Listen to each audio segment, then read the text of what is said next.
All right, guys, welcome back. Happy to have you. Hopefully you love the Mitch Matthews sequel, the two parts we did on that. Looking forward to hearing your feedback on those. Kind of funny people that I know around the United States have said, "No way, I can't believe you got Mitch on." I'm like, I'd never heard of him before I had him on, and so it was pretty cool that a number of people knew him, and personally, even one guy I know had coached with him for an entire year, and he said he was a phenomenal coach. So that was pretty cool. And it's a guy that I work out with uh, once a month or so these days. I used to work out with him 2, 3 times a week until locations changed for him and I. So anyway, Mitch was an awesome guest. Hope you guys got a lot out of his episode. As always, welcome feedback and reviews and 5 stars and all that jazz, like the other guys say in their podcasts and whatnot. So, anyway, I want to jump in. It's kind of funny. Jason, our guest that I'll introduce here in a second, him and I had talked a while ago, and we said, "Oh, we can talk about this, that, or the other." And frankly, I lost my planner that had that notes in it, and I'm like, you know what? We're just going to go for it. And we got a topic that we'll talk about today, as well as a few others. So, um, yeah, with that, I kind of won't do a huge intro to the podcast. We're just going to jump into it, and I'm going to introduce Jason. So Jason and his wife Abby lead a young adults ministry at their current church. He's got some changes on the way, and he's passionate about helping people establish deep, meaningful rhythms with Jesus, like things that I find important: sacred morning routines, having an intentional Sabbath, courageous obedience, whether it's through fasting, worship, or relentless joy. Jason is here to help others prepare mentally, physically, spiritually for what God wants to do next. So you're about to hear from a man who's not just talking about revival, he's living it. Welcome to the show, Jason Heinritz. Yeah, thanks, Dan. Thanks for having me. You bet, you bet. So thanks for typing up that intro for me. That was wonderful. You sounded great. Wow. Usually people that type up an intro, I'm like, oh, this is terrible. I don't want to do this at all. So yours was cool. And one thing that I liked in your intro was not just talking about revival, you're living it, but the word revival is something that I keep hearing over and over and over and over again for the last probably year. Um, Around the time, well, probably 2 years actually, around the time that Jesus Revolution came out, the movie, and they went through, they played back the hippie story and went into revival back then. And I'm like, a time like now kind of feels like all the youth in America are looking for something, and more are coming back to Jesus or finding him for the first time. So perfect timing for you to come on the show, have that in your intro. So welcome, man. What do you Yeah. think about what's going on? Yeah, it's awesome. I mean, I'm not I'm not here to do prophecy or I'm not getting any visions of anything, but definitely what we're feeling now with the birth pains and what's happening in the world, like there is revival, there's things happening. It's signs are pointing towards getting closer now than ever, but I feel like it's a great awakening of just the young people searching for they've seen it from their parents and that haven't been fulfilled. They've seen it from the world. They've seen it from their own trials and checking things out of what's going to fulfill them. And God put that God-shaped hole in our heart. And I think they're all realizing that, hey, this Jesus thing, there might be something to that. And I just think they see more of the evil in the world now. There's more of the fear of everything that's happening. So it's kind of like, this is getting real. I need to figure this thing out and not just coast to me in the sidelines. I need to step up. I need to see what this is all about. And I need to check out this Jesus thing. And I think once they catch on to it, obviously we know just that overwhelming peace and joy that comes from knowing him and walking in relationship with him is just, it's powerful. And I think it's spreading like crazy worldwide. Mm-hmm. I had a meeting with a guy yesterday, and I had an idea of what his background was, but I didn't know for sure. He's from India, Mm-hmm. and him and his wife grew up Hindu.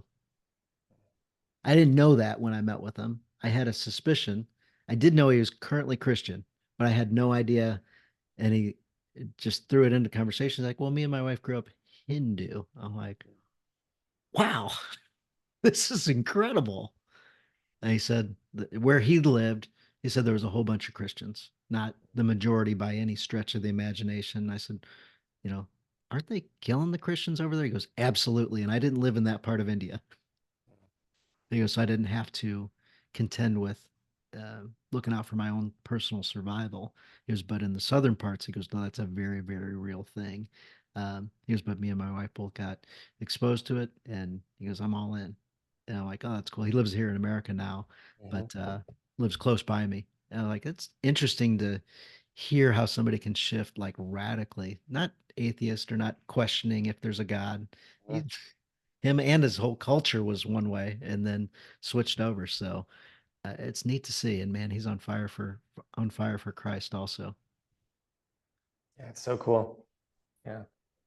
So yeah, running into guys like that in the revival thing. So sometimes I introduce people and I skip a part of the intro. In yours, I just read it the way you said it. But I want to add something to the intro. Besides being heavily involved with churches, heavily involved with your ministry, you've also got a regular day job and you do Yep. regular day job things. Yep. So there's a group out there that I've been well aware of for a super long time, and a lot of the listeners, you guys might know Cutco as the knife company. They make awesome knives and they can do engravings. And we got connected through a group called Giftology. John Rulin, who's passed away, was on the podcast in the past. Unbelievable man, person, and he was great at sharing Jesus with everybody that he met at his funeral. He shared Jesus with everybody that came to his funeral. Yeah. Huge funeral. So, yeah, talk a little bit about like you've had an extreme sales career in your past and in your current life. Talk a little bit about ambition and Mhm. just anything that you think might help people somewhat get to know you, and then also any of that follows in that line of thought. Yeah, totally. Yeah, well, so when I was 19, I got a letter in the mail. We do a lot of recruiting. We get the word out about this position. It's a direct sales position. And it was just something I tried out as a summer position and ended up loving it. And I was a big athlete. I played sports for a bit in college, and this became my sport. It filled my ego, it filled my pride, it filled my competition, it filled my worth as well. And it really became this exciting drug almost of entrepreneurship and what I could accomplish. And I loved it. Of course, the amazing knives make it very easy, or well, easier, but still, it's a lot of not even rejection, just a lot of self motivation to make your calls, do your demos. Everyone's self employed, so it's up to you and what you do. And the thing I tell my people all the time, because I'm a manager now, is hey, every Friday when you need a paycheck, you can look yourself in the mirror and go, you did that. Whether it's good or bad, it was you. I did that. Whether Yep. it was $100 paycheck or $1,000 paycheck. So after a couple of years with the company, working around college and sports, I retired from sports, and solely it was Cutco as my focus. I ended up graduating in 2008 from UW Whitewater with a sports management degree, and I had lots of ideas of what I wanted to do, but wasn't really sure. And I loved this Cutco thing. So I stuck with it, opened up an office up here in the Green Bay area of Wisconsin, and then haven't looked back since. We're the top office ever in the history of Wisconsin. We're like 23 million in business. We've done very well, and God's worked on me a lot through the ups and downs of being a leader and an entrepreneur. But yeah, it's been awesome. I also feel like it's my mission field. It truly wasn't, I said it was my mission field, but I don't feel it truly became my mission field until about 4 or 5 years ago. But it's a great place where I can influence 100 to 200 people a year, typically younger people, college age, and inspire them, coach them, and also do a little Jesus seed plant here and there as well. But yeah, I love it. It's great. And yeah, I'm currently working there now. And there's some other, there's some other things we could get into. And one of them would be, I guess, where to start in the story, or where to go to. I think it's good, since we're on this topic, to talk about how I've really transitioned last few years of building my kingdom to building his kingdom. And in a company like that, a sales company, there's always the carrots, there's always the next promotion or the next bonus. And I was on it. I was on it for sure. And it got to a point where in 2020, where COVID hit, I got a promotion to what's called the division manager, which oversees like a full state and maybe more in 2019. Sweet. I'm on the up. I'm crushing it. I got the promotion, got the title. My worth is increased. And then COVID hit, and we changed everything up. Went mainly virtual, which was a big mental stress of what do we do. And so that was something to navigate through. And then had a child, first boy in 2020, and then our second a couple years later. So with having kids and then being a leader, it was just a lot. So about a year and a half ago, I took a demotion essentially back down to what's called a district manager, and just fully all right, God, use me. I'm sick of building my own kingdom. It's stressful. It is a lot. And it's taken me away from my peace and joy and being a better husband and a better father. So yeah, it's been an awesome journey. It's been so cool to see God throughout all the ups and downs and where he's brought me to now. So it's been a cool journey so far, Dan. So we talked about you being involved in the youth ministry in your current church. Yep. You're moving in a few days. Yep. Sure moving am. states. Yeah. Yeah. So our church right now, Life Church Green Bay, is so my wife and I lead our young adults ministry. Done that for 2 years, and it's been awesome to see the growth there. We've also been at that church for about 10 years. It's just such a life-giving church. And so we're bringing it out to the Pacific Northwest. Our pastors heard or had on their heart that God's telling them to go to 5 different cities, including Detroit, Portland, LA, Vancouver, and Seattle. And so we were on a team 3 years ago where they said, hey guys, we got this vision, we got this goal. Are you open to it? Like maybe moving? And there was a handful of us couples that were on this Beyond crew, we called it, because the title of the church or the mission is bringing the life-giving message of Jesus to the 920, our area code, and beyond. So we're like, yeah, sure, it sounds cool. And then nothing really happened for 2 or 3 years. I thought it was like an Abraham moment where, are you really going to sacrifice your son for me? Are you really going to do this? And hey, you didn't have to. You're good. I just had to see you were all in. And then like 5 months ago, they're like, guess what? One of the buildings called us back. We have a lease starting in September. My wife and I both were like, oh, so this is real. Okay. And so we prayed about it. We fasted about it. We went out there again to visit and just confirmed, yep, this is it. So yeah, in 5 days, we're taking the road trip out there to get reestablished and help build that church out there. So with the demotion that you volunteered for, yep, you're portable. With the job that you had, you weren't portable. Correct. You couldn't be remote. Correct. You had to be Correct. in the same spot. So like totally amazing how at the time that you're like, yeah, I would be open to relocation. Right. But you really couldn't have. No. Yeah. So 3 years ago, it's been so cool to see when God did see, hey, I am going to be obedient. I'm going to be all in with this. And then what he did the previous 3 years of getting a demotion. So now I'm portable. I have more time. I'm happier, more joyful, more filled with peace. And also my wife and I took over the young adults ministry. And that was the first time we actually worked together in ministry. We've served together. And my wife is one of the pastors on staff now as well. So she's obviously more involved than I am.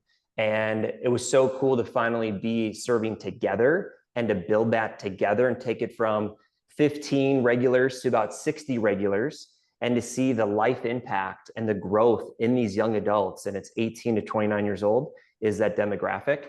And to see that grow and just give us the confidence and belief that we can also be more impactful in ministry, but also work together. It's helped our marriage. It's been so cool. There's been so much transition in the last 2 or 3 years, and I can see God every step of the way of preparing us for this moment. And so that's why we're so hopeful. We're so expectant. We're excited and still a little nervous to move the whole family and go out there, because we have a great life here. We're very blessed here. So it's bittersweet. And we're excited to see what's next. Yes, we've got a lot, a lot of listeners that are in a similar spot to where you are. Like life is good. Yeah. We're very blessed. I've heard some people have had like, and maybe back when you were more growing your own kingdom focused, Mhm. maybe there was more chaos. Well, you mentioned there was more stress. Yeah. So chaos, stress, change, ambition, all those type things. And then when you move into a spot where life's good, things are blessed, Yeah. things are going at a pace that's uh, great. The Mhm. peace, the joy, everything's there. We can tend to create something in our lives to sabotage, throw us off, or live in a fear state of, uh-oh, what's next? Have you got Mhm. any tips on working through that? Yeah. Well, I went through a cleansing. So for about 15 years, Dan, I was struggling with at night having a weed gummy or having a few drinks to like take the edge off because I was so focused on work. It never turned off. It was always on my mind. And I justified, hey, to kind of like remove that and to chill and to like shut the brain off of achievement and building my kingdom. I justified that for about 15 years. I was doing something like that, probably 5 or 6 nights a week. And I wasn't getting drunk, I wasn't getting blazed, but I was like, I was feeling it and I was relaxed. And it got to a point where as I was getting more involved in the church and as my wife found out a little more and noticed there was an issue, it just started, God started working on cleansing. And this was a few years ago, when when we made the decision to potentially move with the church. And then it was a friend, previous addict who's at church, who leads some of the ministry, who kind of called me out as well. I brought it up to him. Mm. So I have a bunch of guys in my circle at church, and he's one of them that I said, hey, man, I'm struggling with this. I'm justifying it. Can you be real with me? Another part of this was in marriage coaching, counseling, whatever you want to call it, that my wife and I typically go to. It got brought up in conversation, and some of the things our therapist was saying was, these are some addictive tendencies, and that really crushed me. So Wow. I thought, whoa, am I leading down a path of addiction? I'm just justifying this is okay. I'm just turning it off. I'm being present with the family, which I truly wasn't. And I look back at some videos and like, oh, I could tell I'm a little tipsy there, or a little out of it.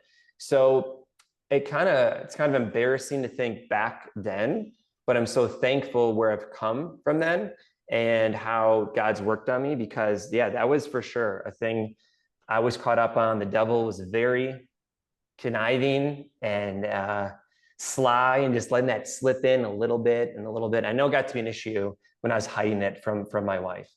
Mm. So yeah, so that's been a big cleansing for sure. So when it comes to the typical, high achieving guy, my advice, Dan, would just be to like where you're getting your joy from, your energy from. Is Jesus truly the center? Is he truly, you're starting your day with him, you're ending your day with him, he's with you always, because he's going to give you that peace and comfort. He's going to give you that joy. He's going to remind you what's really important. And of course, he wants us to thrive and succeed, as a worker in his kingdom. But it's that line of like, are we really doing this to give him the glory or to give me the glory? And work could just become like the pursuit of the promotions and the accolades and all of it just became an idol in my life. And so that's been a big cleansing over the last few years. And now I'm just, all right, it's just a job. I'm going to do my best where I'm at. And I'm going to kick butt. I'm going to take names. We're going to be top office, but it's also not all my worth and pride and all that is based on that anymore. It's more of just, I'm going to follow you, Lord. And then everything else is just going to follow suit. If I don't have time to get everything done, oh, well, it can wait till tomorrow. What did the goals look like before versus Yeah. now? Or maybe what did they feel like? Or your Yep. internal dialogue with yourself? Like, Yeah. can you share with us? Like I hear, I'm like, Yes. cool, ambitious before, still ambitious. Like, Yep. what's the difference? Yeah. I changed my focus. So my focus before was on my career sales, my income, my wealth, my status, and my title. Now it's how can I use my current role to allow me to work between only 8:30 and 4:30 Monday through Friday?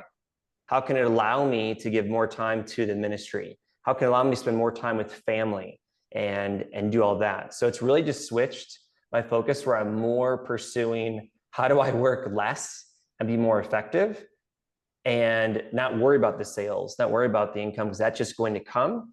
But when I keep it, instead of work being number one priority, it's still a priority, but it's like 10 on the list now. So that's how it looks different.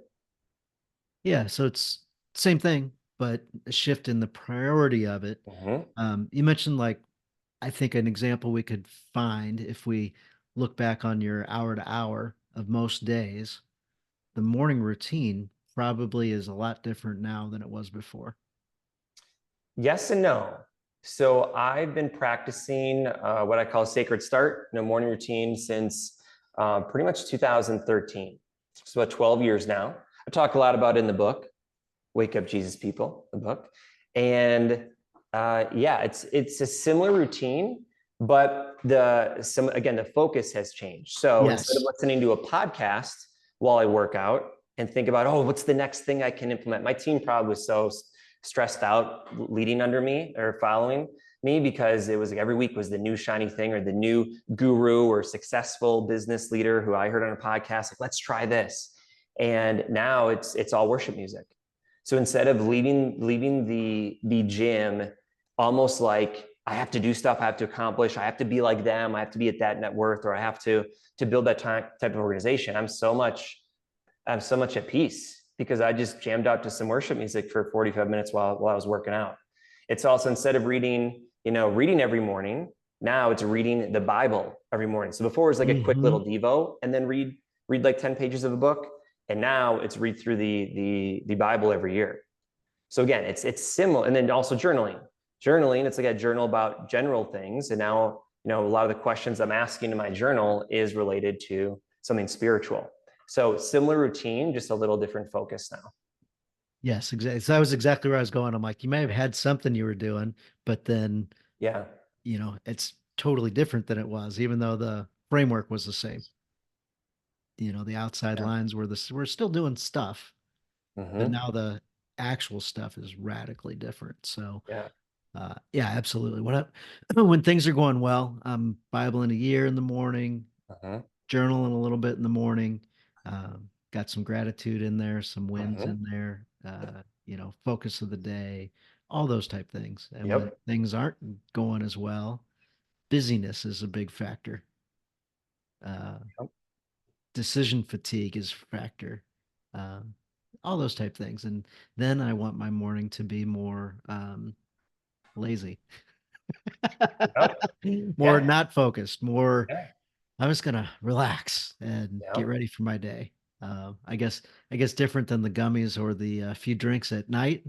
In the mornings, where I tend to either work out or be unfocused and undisciplined, and just give myself some freedom at that time. So the mornings are much better when I do lean into Bible in a year, journaling, those type things. So um, reading a good book that has the things that I'm looking to become, not necessarily business books. So definitely not business books, to clarify. Yeah.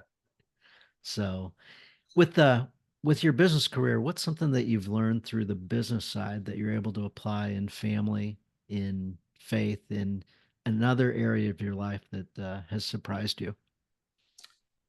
Yeah. You can accomplish a lot when you just plan it out and you believe in it.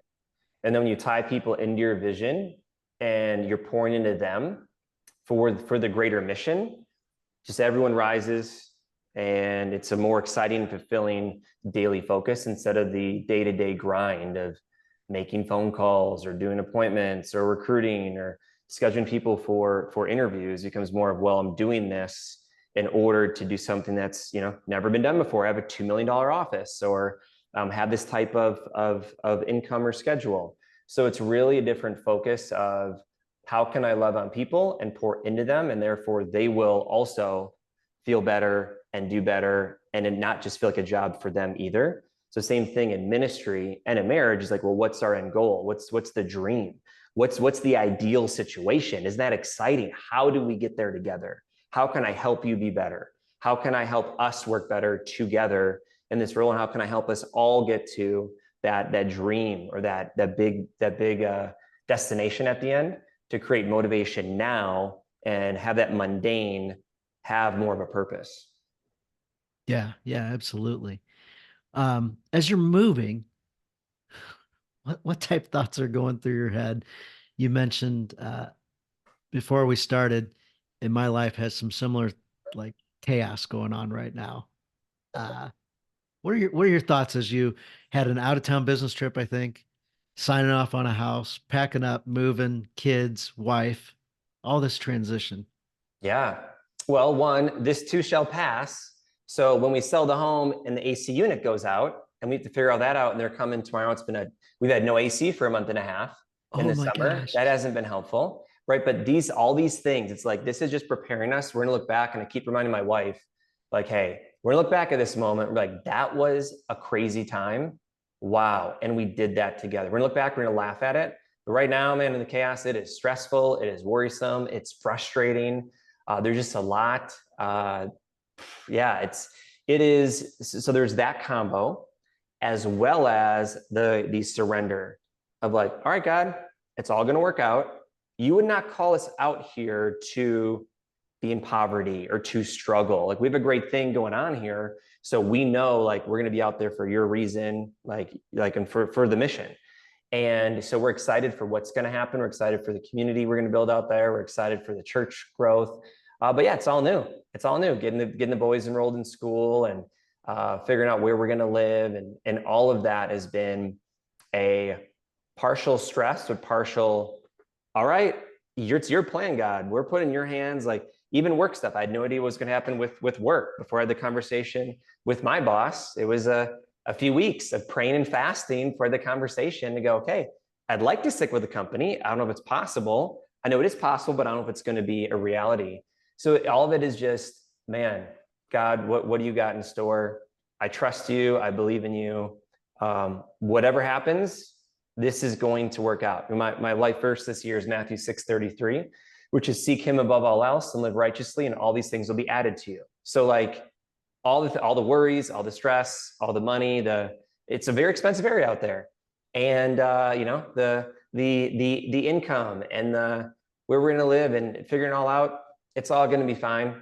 If all the stories in the Bible, we just go back to all of those, the crazy like life or death situations, like the faith people had to have in the Bible to step up and do some of these amazing things that through the power of God happened.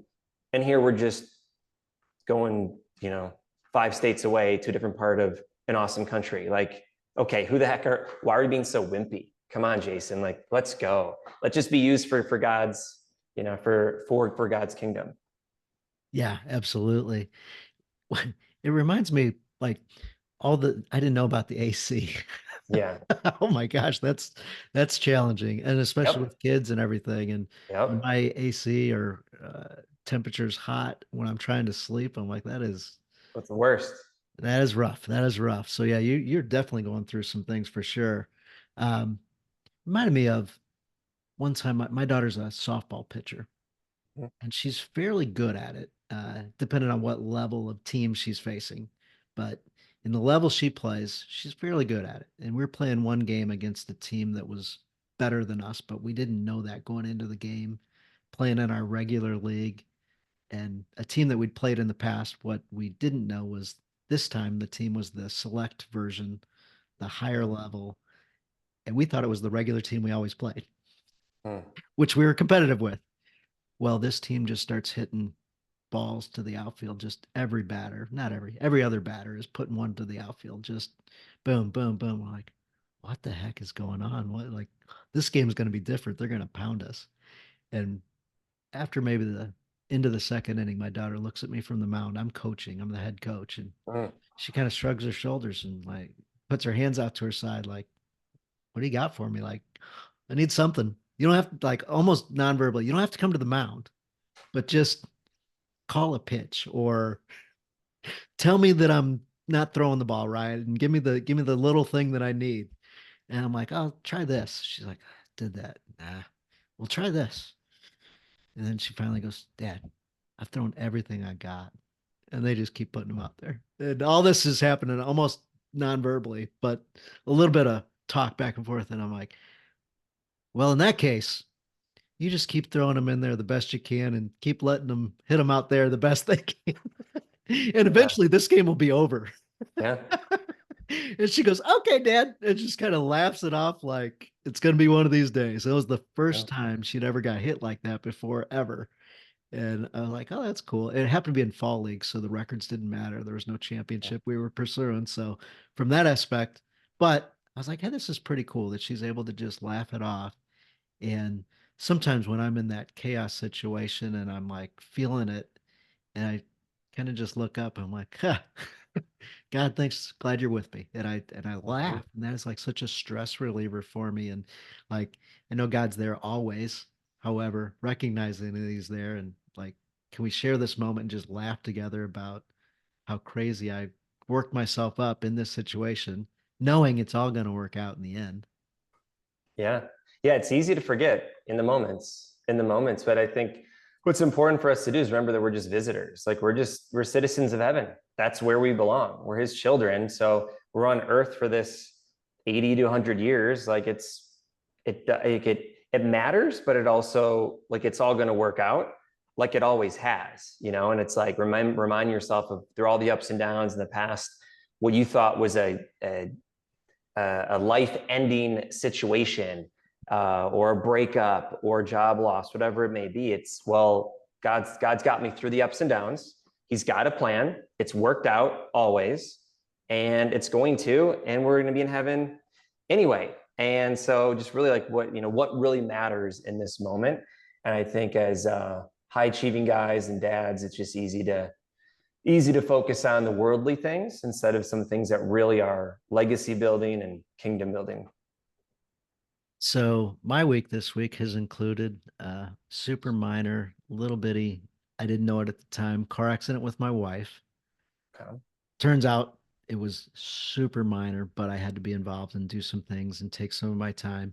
And no body shop needs to be involved and stuff. But anyway, so that was a added thing thrown in. Unexpectedly sold a car, and like, oh, the softball league sent me a note yesterday to let me know that they weren't going to have a season in the fall. Like, now I got to notify 10 parents. And thankfully, I haven't done it yet, but by the time this podcast comes out, if anybody's listening,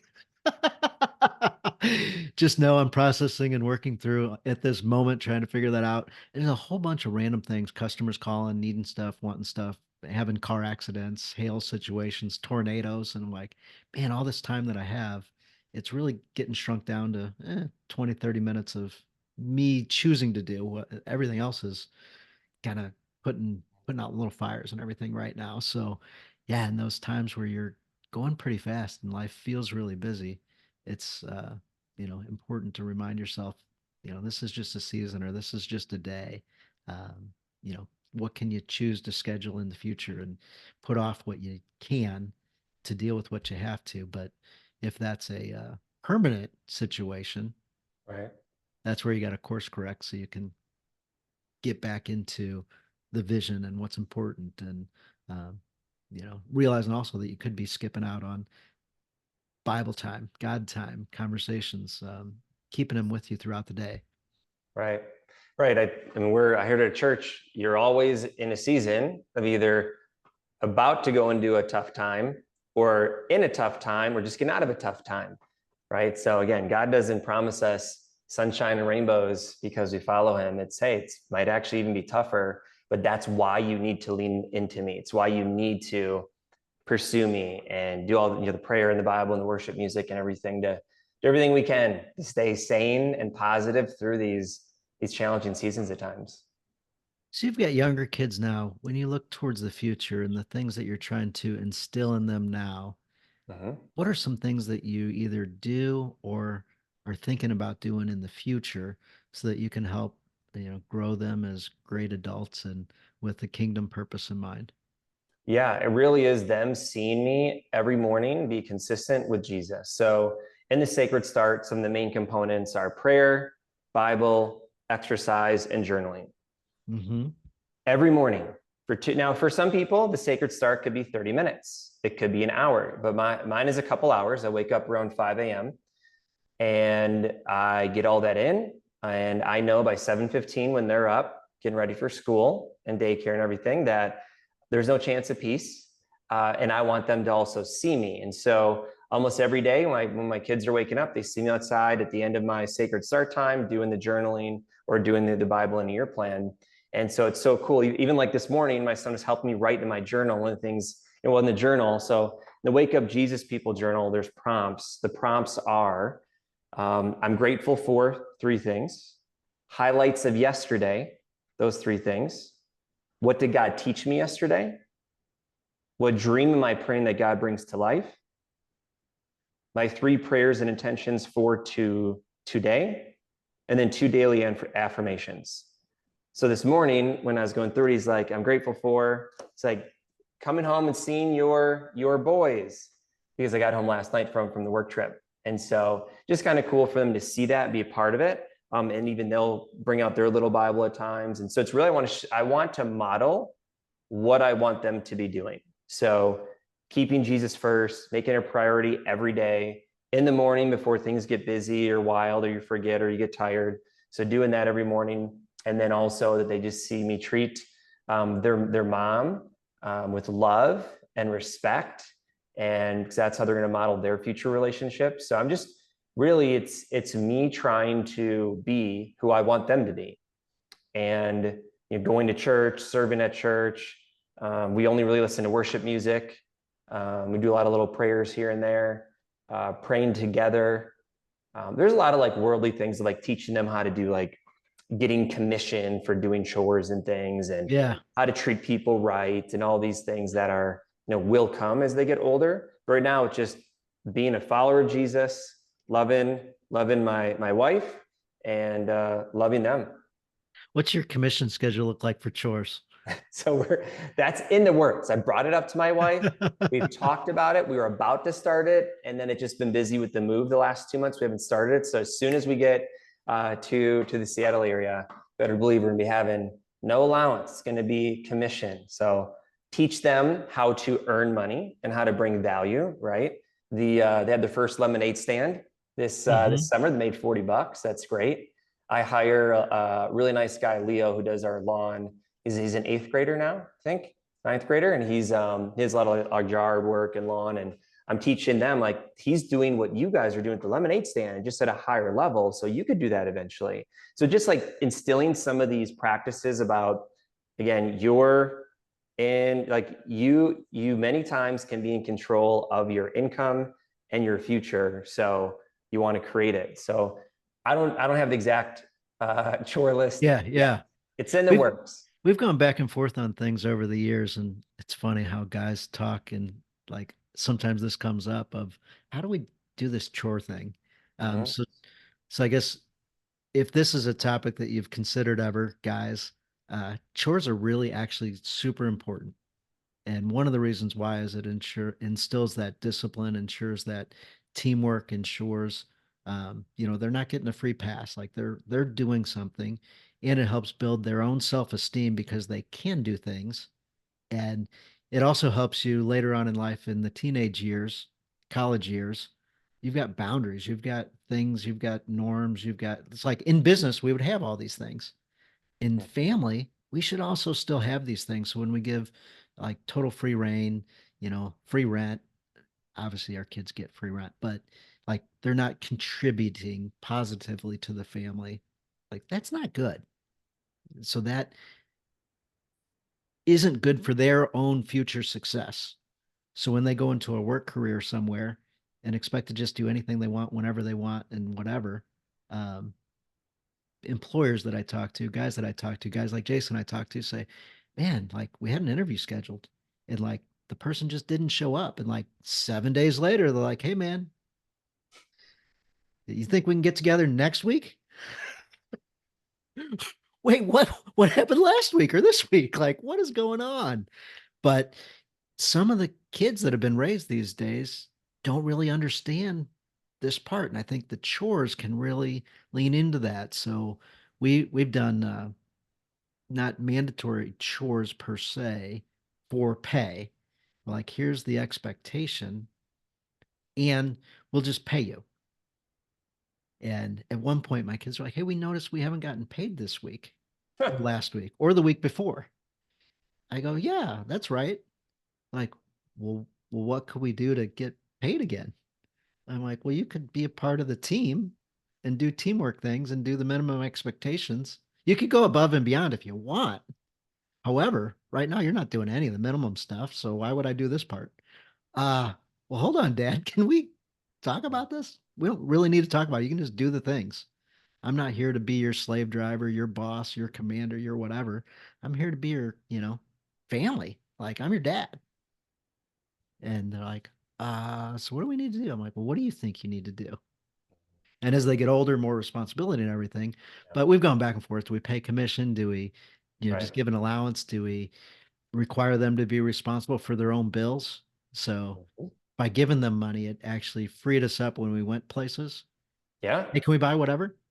Sure, whatever you want to do. It's your money. Right. You do Yep. have to you do have to save some, you do have to donate some, but with the spend smart money, do whatever you want with it. You know, hey, can we buy? I don't know, can you? What kind of money do you have? Mhm. And so anyway, that's our family's take. And then we do pay commission for certain jobs. So like if it's a way above and beyond and it's Mhm. extra effort and something I'm gonna pay somebody else to do anyway, like more than glad to pay them because they give me a better deal. Yeah.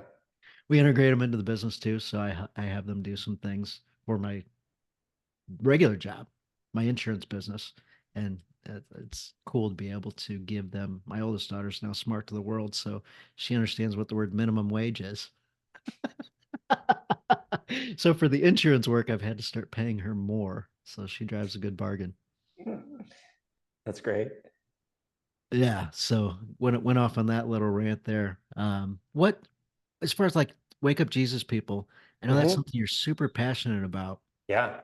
How do you kind of get into conversations with people that um, aren't, all in? So whatever level of not all in you want to start Right. from, or maybe even multiple ways that you get into these conversations or get people interested in Hmm. starting a conversation. Yeah. Well, I would just say for me, I'm more of the who's in my influence, right? Who do I have relationship with? And so I'm not the Bible thumping, go out to the streets and witness to people. Nothing wrong with that. But I'm definitely hey, if God has brought someone into my life, whether it's in my office or in my work, someone at church, someone in our young adults ministry, I'm going to call out what I see in a loving way. So having the relationship first and letting them, like, there's new people come to young adults who are talking about a party they went to, or someone they slept with, or they're swearing actually at in our small group of the young adults. And I'm not there to correct them or condemn them, but later on I'll just follow up and just ask how things are going and see what I can do. And most people, if I know, like they have a feeling that they need to do more, that they should be doing more, that they're slipping up in some areas, but they're worried and fearful to bring it up, or they want to hide it, or they're shameful of it. And I feel like in my role, my experiences, Dan, it's been the relationship first and coming from a point of care and wanting them to be better in life. That, hey, have you thought about this? Have you noticed this? Hey, do you realize if you keep doing that, like how is it working for you? Not well, based on what you've told me. So what are you going to do to change it? And whether it's a fitness thing or a relationship thing or a Jesus thing, I feel like God's given me that ability and experience with coaching and really caring. I love seeing people grow, and so it's out of a concern and a curious, just bringing it up, see how I can help them. And it's not that I have all the answers, but I'm usually a few steps ahead of them.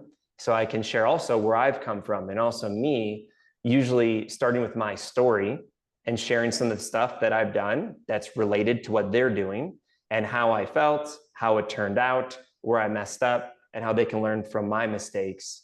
Because if they can learn it earlier and shave off years of struggle, I think that's great. Mhm. So it sounds like one-to-one relationship, just asking Yep. genuine, curious questions. And Yep. then if you have a feeling there's something more in a certain topic, asking another follow-up or two follow-up questions until they go, all right, here's what's going Mhm. on. Like, here's the Yeah. thing. Yeah. I had a funny one the other day. A new girl joined one of these softball teams that I coach, and her dad was on the sideline. I'd never met him before. I'd never met her before. It's her first year with us, and she's a good player. I'd observed her for 30 minutes or so, and I just talked to the dad for maybe 20 minutes while I was watching practice happen. And so him and I got a great relationship. Like, we're good. And his daughter makes a mistake. She doesn't use the right technique, a little bit lazy, then uses another bad technique and makes a mistake. And I see the dad's eyes just, I'm like, hey man, I got it. Don't worry about it. And he's like, all right, I trust you. Like, gotta fix this bad Mhm. habit. And as they're going through drills, I kind of make my way over towards her, and I made a mistake. So I said, hey, I saw what you did there. She goes, oh, and her head just drops, and I go, wow, I just made a mistake. My first real interaction with this girl is calling something out. Mm. And I said, okay, I gotta figure this one out like really quick because I can't allow this to go on. And I said, hey, I go, you already know what you did. She goes, yeah. I go, and you already know what the next right thing to do is the next time that situation. She goes, 100%. I go, perfect. I'm like, it's really funny how the first thing I say to you is that. Mhm. I go, I'm glad you're a really good ball player. I've observed that already. Had you not have been a good ball player, I couldn't have addressed that first thing. And she gets, sticks her shoulders back, big smile on her face. And I'm like, whew, Yep. like, man, that is the wrong way to go about it, is to just cut somebody before you build any relationship whatsoever with them. And how I fell into that was having that 20-minute conversation with her dad. Like, I felt like she was a part of that whole thing when she was on the field and had no idea what we had been talking about and all the things she wanted to do. So I knew her hopes and dreams and future and all the stuff. But we hadn't shared that moment. And I'm like, it's funny how life experience and our own agendas and our goals and the mission. And I just made a deal with the dad that I was going to take care of this. Yeah. It all worked out great and all that, but all these things can totally play into our not only our relationship with people, but the words we use and the tone we use. And had I not been loving with the criticism, Mhm. the second part wouldn't have mattered. Mhm. Had I been harsh and direct and I can't believe you did that, well, I'd have lost that girl for life. But instead, it worked out great, turned into a great bonding conversation. So I love how you talk about just loving on people, leading with love, like your shift from ambition and building your kingdom now Mhm. starts with building his kingdom and then listening. Hey, here's what I'm doing. We in line? Does this match? Are we still going? Am I still going the direction you want me to go? So allowing God to be in the lead. Have you heard from him recently about anything that's going on in your life? And you're like, Mhm. cool. He's given me the move on that one button, or told you something recently to do differently that maybe you hadn't considered. I mean, really, so my wife gets a lot of the visions and a lots of the confirmations. For me, I don't necessarily hear things, but I see where he's brought me, and it's obvious. It is Mhm. obvious. I don't have to hear from him in Yeah, order when you to see get what get he's rid of the done. gummies and the drinks, like there's Yeah, so many yeah. confirmations in so many different places. So many things of like, yeah, and like even just the willingness to move across country. I struggled, Dan, to move when we bought our home 7 years ago in Green Bay. It was a struggle for me to move from Appleton, 30 minutes away, to Green Bay. That was a big deal for me. My routines and my place I work out and where I like to go. Like, what the heck? This is going to change everything up. Even though it was better for our family and our church community, I was selfishly like, it was a struggle. So that I'm even open to this And before we even got some confirmation of if I was going to be able to keep my job or not, and some of that, I was like, okay, as like, I can see what God's been doing and what he's been working on in my heart. So I don't really get a lot of the audible or the dream stuff, but I definitely am appreciative. I'm definitely grateful, and I'm definitely aware of where I've come from and the hurdles he's helped me get over all the way to this point where it all makes sense and points towards this next chapter. So we'll see. Yeah. So one, you're listening to God. Yep. You literally see things like Mm-hmm. you're picking up on, what's you're observing, you're with your sacred start, Mm-hmm. journaling, taking notes. You're very reflective. And Mm-hmm. also you're listening to your wife, which Yeah. sounds like a silly, funny thing to say, but it is amazing how many guys I talk to. And in the Bible, the Mm-hmm. wives say, "Hey, honey." Yeah. And it's like, you gotta listen. Yeah. They're like, why did she say that? Where's that coming from? Lately, I've talked to my wife about a few different things that are very pivotal things she's said in our life and our marriage and our family. And she's like, I said that? When did I say Yeah. that? I'm like, well, that changed our life. Like Yeah. that was a huge pivot a couple different times. And she's like, no, I had no idea. Like, I don't remember ever saying anything like that. Yeah. It's funny. I mean, the Holy Spirit's probably speaking through him, right? Yeah, it is. Exactly. Yes. Yeah, it's been amazing to have her as a mirror for me and for me to be able to swallow my pride and my ego. And I just have to remember, and I also remind her too, like, hey, we're on the same team. And God designed us very different, and our mentalities and our drives and everything now is his design. So it's meant to complement and enhance each other.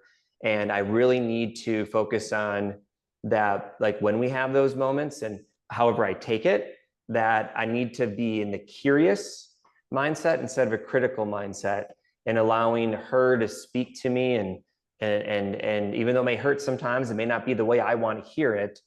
I probably need to hear it, and there's something there. It's not coming out of thin air. So I'm definitely listening to your wife, knowing that you guys are a team, and especially if you have Christ at the center and you're both pursuing him, like he's going to speak through each of you to each other.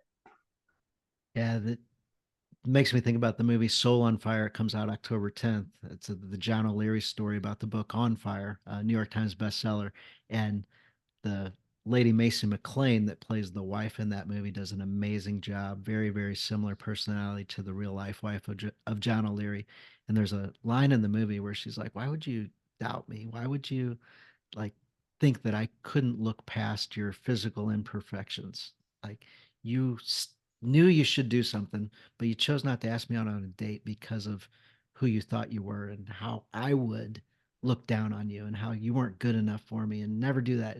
Like, oh, like so the power that women have to speak into us and change our direction where he could have rejected what she said, and, whatever, and forget you and been all angry about what she said. But anyway, Mm-hmm. our wives really can have some wisdom to open our eyes to things. So if you're not having conversations, if you're not listening to your wife when she gives you that little tone, that little whisper in your ear, that little quiet, and all the noises, overwhelming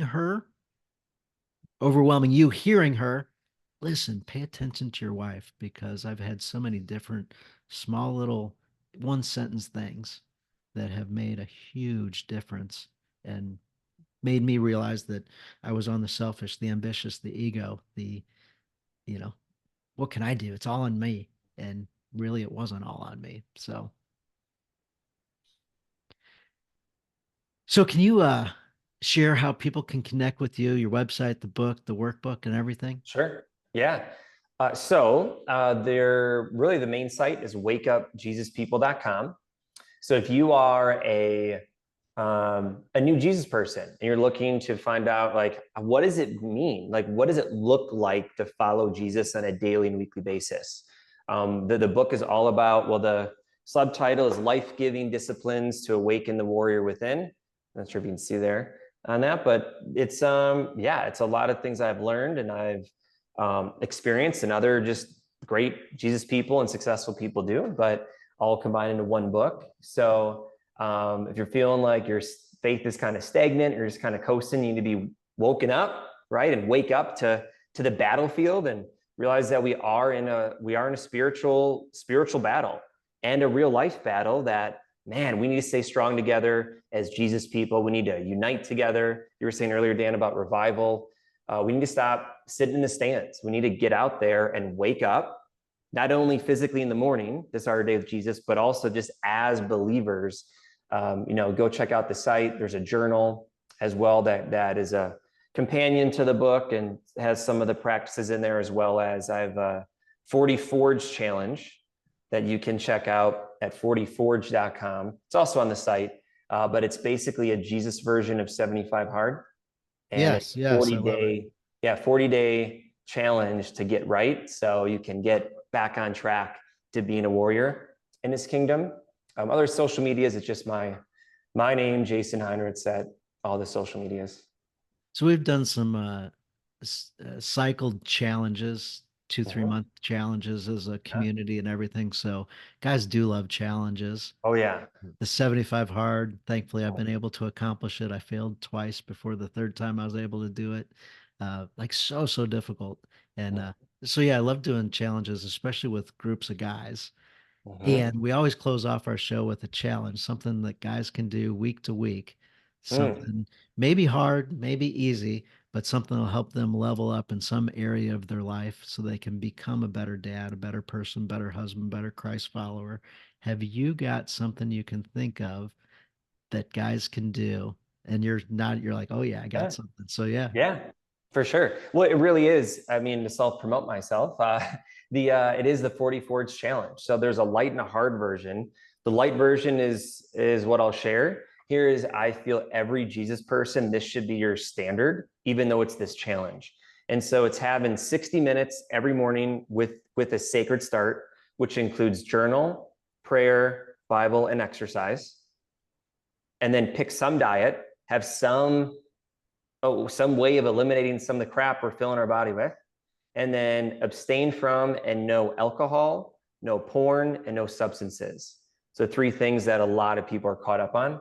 So that is the light version. There's a harder version of it, but get going for 40 days. Rewire your brain, rewire your focus, and let's rise up, because these are going to make you a better husband, a better father, a better leader, if you're doing these things all the time. So you want to hear the hard version, or is that too much? No, let's hear the hard version. I was looking hard version is basically, it's basically the same, except for it's 90 minutes in the morning doing the prayer, Bible, journal, and exercise, because exercise for at least 40 minutes, read at least 10 pages of the Bible. So those add some time, and then pray and journal as well. But what you add is the Daniel fast plus protein. You add no social media scrolling. You add drinking a gallon of water a day, and you add listening to worship music only. No social scrolling. Yeah. Another thing catches us up. Guys that do that, the guys that used to social scroll a lot, that cut that out, I've heard amazing things about it. I haven't been able to maintain that fast for long. Yep. Been able to do it for days at a time, but not weeks at a time. Yeah, it's tough. I've been have to have guardrails where it's more of a not while I'm with the family, or while the boys are up.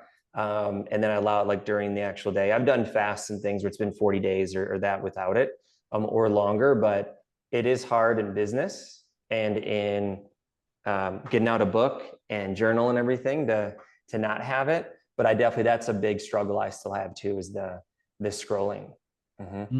Yeah. And guardrails are when you're allowed to do it and when you're not allowed to do it, mainly around family. So, at nighttime after 5. Yeah, right. I went 6 months because I try to challenge myself each year with different things. And one of my 6-month challenges was doing social media Saturdays. So that was it. I could only look at it one day a week. It was awesome because I was so free throughout the week. And then when I scrolled, I got sick of it. I was on it for an hour going, I didn't miss anything. I literally, this last week, I was so worried about it. I missed nothing. Okay. And I'd still scroll for an hour or two to get my fix, but it was very freeing and cleansing. And that was about a year ago, so I haven't gone back to that. But we'll see. I'll try to get back on that. Funny, that was your reflection of 1 to 2 hours and don't Yeah, feel like you missed anything. no, it's just entertainment. Yeah, That's wild. That's wild.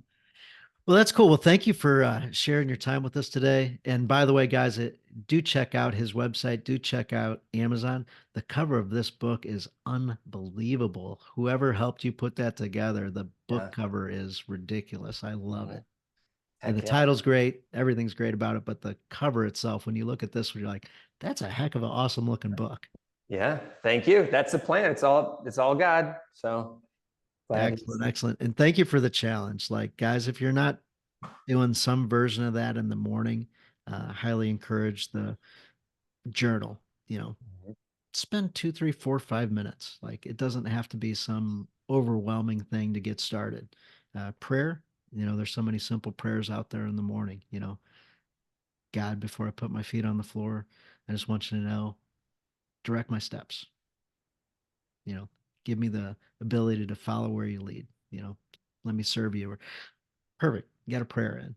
If you want to build on that, great. But these don't have to be, if 60 minutes is too big, chunk it down, make it something smaller, but start small and then you can expand on it. So it's a fantastic challenge. If you want to jump right into the 60 minutes, awesome. If you want to chunk it down into something smaller, feel free. But I encourage you to get started. And if your routine's not where you want it to be in the morning, mine currently isn't where I want it to be in the morning. So make this pledge tomorrow. I'm going to do, tomorrow's an easy one. Tomorrow I have that one pre-programmed. Friday, one that's not pre-programmed. there I'm you going to go. make my Friday morning routine better this week. So Boom.